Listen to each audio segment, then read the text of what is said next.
Cricket summary হলো আমাদের নতুন সিরিজ, যেখানে শেষ এক সপ্তাহের সেরা ক্রিকেটের আপডেট আপনাদের জানাবো। আজকের ক্রিকেট সামারিতে আলোচনা করব এশিয়া কাপে ভারতীয় দল রিলেটেড, দক্ষিণ আফ্রিকা এবং অস্ট্রেলিয়ার মধ্যে ওডিআই সিরিজ নিয়ে। প্রথম আপডেট, গত সপ্তাহে এশিয়া কাপ 2025-এর জন্য ভারতের 15 সদস্যের স্কোয়াড ঘোষণা হয়েছে। সেই স্কোয়াডে রাখা হয়নি শ্রেয়াস আইয়ার এবং যশস্বী জয়সওয়ালকে। আরও হয়তো আপনার পছন্দের কেউ নেই, কিন্তু এই দুজনকে নিয়েই প্রাক্তন ক্রিকেটার থেকে রিপোর্টার কিংবা আম জনতা আলোচনা করছে। তবে এই দুইজনকে কেন বাদ রাখা হয়েছে তার উত্তর দিয়েছেন চিফ সিলেক্টর অজিত আগারকার। যশস্বী প্রসঙ্গে তিনি বলেন, যশস্বীর দলে না থাকা দুর্ভাগ্যজনক।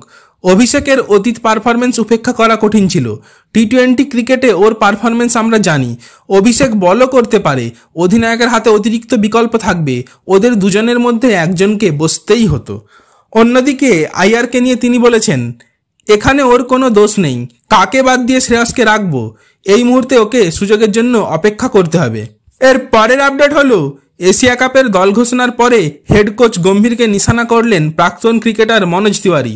তিনি বলেন, দুইজন যোগ্য প্রার্থীকে দল থেকে বাদ দেওয়া হয়েছে। একজন হলেন শ্রেয়াস আইয়ার এবং অন্যজন হলেন যশস্বী জয়সওয়াল। বর্তমান হেড কোচ গৌতম গম্ভীরের পুরনো ভিডিও দেখলে তিনি বলেছিলেন যে যশস্বী জয়সওয়াল এমন একজন খেলোয়াড় যে কোনো মুহূর্তে ভারতের টি-20 দলে ঢুকতে পারে, আর তাকে টি-20 থেকে বাইরে রাখার কথা ভাবতেও পারবেন না। এখন যেহেতু তিনি নিজেই কোচ, তাই যশস্বীর কোনো জায়গা নেই।